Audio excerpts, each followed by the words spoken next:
Olá, pessoal. Espero que todos bem. Chegamos então na última parte de nossa aula aqui de gametogênese. E vamos então falar da estrutura do ovário e da formação dos gametas femininos, a chamada gametogênese feminina. Então, aqui temos um slide da formação da estrutura do ovário, né? Essa estrutura tão importante aí para a reprodução feminina, aqui já no adulto, com a formação da cavidade uterina e todas as tubas, chamadas tubas uterinas, com todas as suas porções. E é importante destacar que aqui você tem um ovário de um lado, outro ovário de outro lado, e aqui toda a estrutura uterina, e particularmente essa parte interna do endométrio é aquilo que varia ao longo do mês. São as estruturas que sofrem um processo de descamação, processo de menstruação que desce aqui então pela vagina. Então, a todo mês, essa camada aqui de endométrio, né, principalmente essa camada funcional, é a camada que prolifera e aumenta de tamanho e diminui também com o processo de menstruação. Tá? Então, isso aqui ocorre aqui, vascularização, para se preparar para caso aconteça um processo de fertilização e implantação do embrião no endométrio, ok? Para as mulheres, né, como a gente já definiu um pouco anteriormente na aula, a gente tem um número de ovócitos primários bastante grande ainda antes do nascimento. Você tem aqui 7 milhões quase de células antes do nascimento, em torno de 6 meses. Esse número vai diminuindo drasticamente. Quando a mulher nasce, ela já tem um número bem reduzido e vai diminuindo bastante até o processo de menopausa, aqui perto de 50 anos, onde realmente acabam os ovócitos que podem ser fertilizados. Então, você tem de alguns milhares no início aqui da puberdade até a quase nenhum aqui no processo de menopausa. Então, por isso que a mulher tem gametas finitos, né? Um número que acaba ao longo da vida. Tá? O maior número foi até antes de você nascer. E essa morte aqui é uma morte por um processo conhecido de morte celular programada ou apoptose, ok? Então, aqui está a estrutura, quando a gente olha a partir de um corte, aqui está o ovário, aquilo que a gente pode visualizar. Mais uma vez aqui as fímbrias e toda a região de tubas uterinas. E quando então a gente corta, faz um corte aqui, como está demonstrado, a gente consegue visualizar aqui o tubo uterino aqui em cima, toda a parte de vascularização e o ovário aqui nessa conexão, né, a parte do ligamento aqui, que também liga entre o ovário e o útero, mas o processo de ovulação sempre é liberado o ovócito para essa região das fímbrias para cá. Então, aquilo que a gente nota é que ao longo do mês você tem uma variação nos tipos de ovócito que você pode encontrar durante o processo de maturação. Então, bem no início, durante o ovário, durante o processo de ovogênese, no desenvolvimento fetal, você vai ter o quê? Você vai ter todos os processos aqui que a gente vai estar gerando aquele ovócito, e todo mês você vai ter esse processo acontecendo do ovócito primário. Algum desses ovócitos vão ser recrutados, vão formar ainda esse ovócito primário e perto do processo de ovulação é que a gente vai ter o ovócito, que é essa parte aqui interna, revestido por essas células foliculares, são células da mãe, e essa grande cavidade aqui que a gente chama de antro. Os glóbulos polares, no caso aqui o primeiro glóbulo polar evidente, e após o processo de ovulação, né, é que você vai ter aí a segunda divisão meiótica, segunda meiose completada, e você vai conseguir observar então aqui os glóbulos polares, tá? Nessa região. O que a gente está conseguindo observar? Você tem um ovócito quando vai ser fertilizado, essas células que ficam em volta, que a gente chama de corona radiata, tá? Então, tudo isso para dizer para vocês que esse processo de formação de gametas, particularmente aqui durante o processo de ovogênese, é um processo muito complexo e que envolve a interação entre o ovócito primário, que está aqui por dentro, e as células em volta da mãe, que são as chamadas células foliculares. Então, tudo isso que você chama de folículo é o ovócito e as células foliculares que ficam em volta, ok? O ovócito, ele é uma célula, como eu falei, uma célula maior, bem maior do que o espermatozoide, né? E todo o material do início do desenvolvimento está dentro desse ovócito, né? chamado material maternal, é aquilo que a mãe deposita, como proteínas, RNA ribossomal, RNA transportador e o RNA mensageiro, propriamente dito. Então, tudo para o seu início de desenvolvimento embrionário está dentro desse ovócito que sua mãe colocou, tá? Aqui, mais uma vez, ao longo do mês, aquilo que acontece, então, no ovócito, tudo que está acontecendo ao longo do mês nada mais é do que um processo de diferenciação celular. E se vocês lembrarem, né, os gametas são aqueles que sofrem o processo de meiose, né? Então, no embrião você tem as células germinativas primordiais e aqui, na hora do seu nascimento, né, você está com esse ovócito primário ainda parado e você vai começar, né, no momento de você realmente fazer a ovulação, vai ser um momento que você vai liberar aquele gameta com com o número, uma única cópia de cada cromossomo. Lembrando que você tinha uma célula que era 2N, né, lá em cima, essa célula germinativa primordial, e você vai acabar gerando uma célula germinativa e 3 glóbulos polares, tá? Então, a partir de uma célula germinativa primordial, você só gera um gameta, ao contrário dos espermatozoides que você gera 4, tá? Então, isso é uma constatação muito importante. Você tem os glóbulos polares, muitas vezes vocês vão ver 2 no livro, né? Porque, na verdade, o último glóbulo polar só vai ser liberado no último momento, né? Um dos glóbulos polares, na verdade, ele pode se dividir da origem ao outro, então você teria, então, 3 glóbulos polares e um ovócito propriamente dito, tá? No processo de ovulação. Mas o que é importante é que só no momento da entrada do espermatozoide que você termina, então, essa segunda meiose. Então, é isso aqui que a gente diz que tem um arresto, né? Você está paradinho esperando esse processo de fertilização acontecer para terminar a última fase da divisão celular. Tá? Então, é isso que está acontecendo. Então, você tem aqui a ovogônia, e o ovócito primário dentro do folículo, que é essa estrutura, ele cresce, né, todo mês, vários crescem, um deles é selecionado para ser, em geral, ovulado. Aqui é o processo de ovulação, você tem o ovócito secundário sendo liberado e toda aquela estrutura que permanece em volta vai formar o chamado corpo lúteo, que caso tenha uma gravidez, ele é que vai secretar um hormônio importante que é a progesterona. Caso não aconteça a gravidez, esse corpo lúteo vai degenerar. Então, aqui em cima a gente vê bem esse ciclo, né, representado. A gente tem esses chamados folículos primordiais aqui, né, ainda pequenos, né, com poucas células foliculares em volta, cada um deles. Pela grande quantidade de hormônio folículo estimulante, alguns deles, então, de primordiais, alguns vão ser separados para serem folículos primários, já com mais camadas de células foliculares em volta.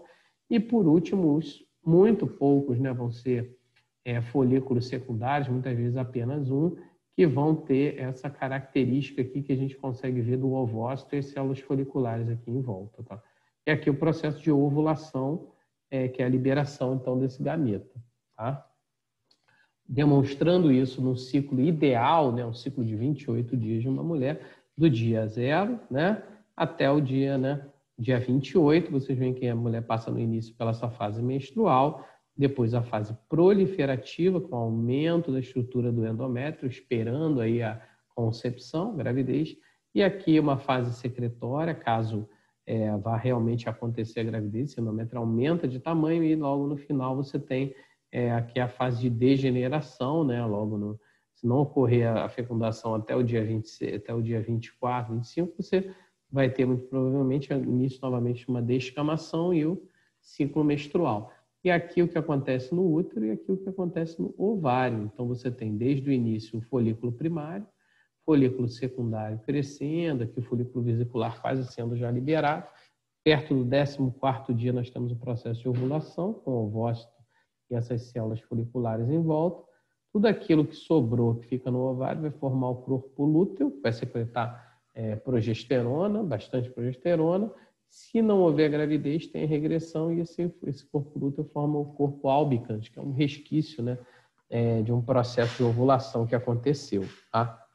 Todo esse processo ele é controlado por centros superiores do nosso cérebro, né? Então aqui a gente tem o hipotálamo liberando o hormônio de liberação de gonadotrofinas, que são hormônios, né?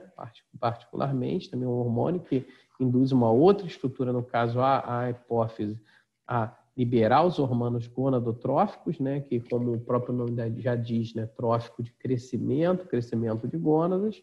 E aí os dois principais aí hormônios são o hormônio luteinizante, o LH, o FSH. O FSH, o hormônio folículo estimulante, vai fazer o quê? Com que os folículos cresçam na primeira fase do ciclo.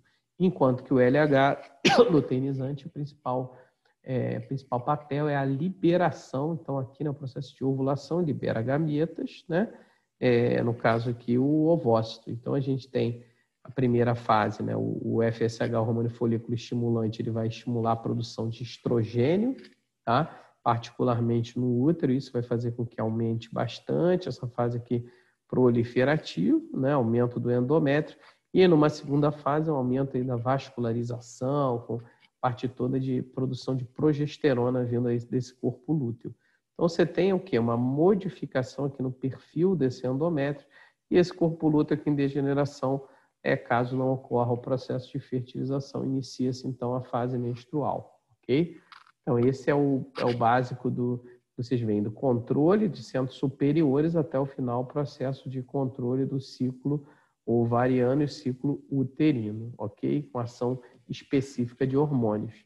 Aqui é só mostrando para vocês nesse ciclo ideal como que se comportam as concentrações desses hormônios em humanos, com a primeira fase, como eu falei, fase de estrogênio, muito estrogênio, bastante também hormônio folículo estimulante, e o pico aqui de LH, essa onda de LH, com aumento muito grande, a gente tem um processo de ovulação, liberação desse ovócito que vai, então, ser ou não fertilizado. Caso ele seja fertilizado, né, você tem a manutenção dos níveis de progesterona, hormônio gonadotrófico, e você tem um processo de gravidez, tá?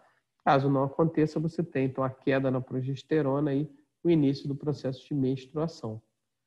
A pílula anticoncepcional, em geral, quando um membro de sexo feminino ingere, ela basicamente tenta enganar o seu corpo a produzir uma quantidade, né, ao você tomar uma quantidade grande de um análogo do hormônio, de um análogo hormonal, de estrogênio, progesterona, né, você acaba enganando o seu corpo e você faz com que o seu corpo acredite, confunda ele de uma forma que ele não faça o processo natural mensal, que é o processo de oscilação hormonal. Assim, muitas vezes você não libera o ovócito, não libera o gameta, e aí, obviamente, se você não libera aquele gameta e o seu endométrio não está preparado para receber aquele processo, caso ocorra uma fecundação, você não tem um novo indivíduo sendo gerado, tá? Então, essas pílulas de progesterona e estrogênio vão enganar seus centros também superiores, né, nos processos também de feedback negativo, né? E então vão dar informações que vão fazer com que o seu corpo não saiba que você está no momento de liberação, momento de ovulação. Muitas vezes você não vai também liberar aquele gameta e aí, consequentemente, você não vai engravidar, tá? Só lembrando que a mulher tem que tomar pílula, então, diariamente. Não adianta, né? A gente já viu casos de mulheres que engravidaram porque tomavam pílula uma vez sim, um dia não, uma vez por semana.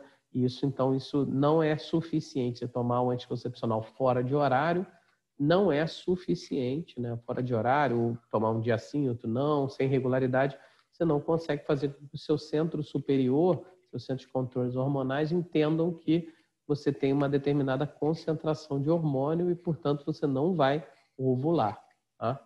Então, aqui é mais ou menos essa mesma etapa, como é que é a liberação, os ovócitos, esse crescimento dos gametas, né? E aqui é importante que durante o ciclo menstrual, né? Durante todo aquele ciclo mensal, você vai ter essa oscilação de hormônios e vários desses ovócitos primários vão ser induzidos a crescer pelo fato de eles terem resposta ao FSH, mas a pena normalmente maior normalmente é liberado, tá? Aqui é só um detalhe desse processo de diferenciação celular, essas células que envolvem as células foliculares, as células externas. Aqui a teca interna e essas células especiais da corona radiata ou cúmulos ooforos que revestem o ovócito que está aqui dentro, tá? Essa célula haploide que vai ser, então, liberada e ovulada, tá? Essa superfície do ovócito, né, ele vai estar em contato muito grande com essas células aqui do cúmulos que ficam em volta, e elas é que vão ser responsáveis por inibir que outros espermatozoides, ou mais de um espermatozoide, consigam encostar na superfície do ovócito, né, e fazer o processo de fertilização. Somente um espermatozoide vai conseguir atravessar essa camada, vai conseguir chegar aqui realmente na superfície e fazer o processo de fecundação. Durante esse processo, como eu falei anteriormente, a quantidade de FSH que um ovócito secreta, né, de receptores, de FSH que um indivíduo possui, você vai ter o maior crescimento do ovócito e, consequentemente, ele vai aumentando de tamanho. Então, tem um processo de seleção, né, mensal, isso é que a gente observa. E durante esse processo de ovulação, aqui foi pego bem no momento que tem o processo de ovulação, você não libera só o ovócito, mas essas células que ficam aqui em volta, que são as células do cúmulos, também são liberadas em torno do 14º dia no ciclo ideal, tá? Então é isso sobre gametogênese feminina, um processo bem complexo, e somente quando você tem o processo de fertilização, liberação do gameta, fertilização na tuba uterina, é que você vai ter o surgimento de uma nova vida, ok? Então esse é assim o processo de gametogênese feminina. E toda essa aula foi sobre as gametogêneses masculina e feminina. E é isso que eu gostaria que vocês respondessem, então, aí nesse questionário 2, discorrendo entre as diferenças entre as células somáticas e germinativas, que a gente conversou na aula, a formação das células germinativas primordiais, que a gente também falou, na região do saco vitelínico, as células que são separadas, né, das células somáticas, a comparação entre esses tipos diferenciados e especializados de células, como se dá a diferenciação sexual entre machos e fêmeas, e explicar um pouco como é que é esse ciclo hormonal ovariano e uterino, né? Como é que ele acontece. Isso que a gente conversou, e mais, que eu gostaria muito que vocês fossem para o livro, né? Procurem mais informações. Essa aula é um pequeno resumo daquilo que tem no livro. Procurem informações no livro, no artigo.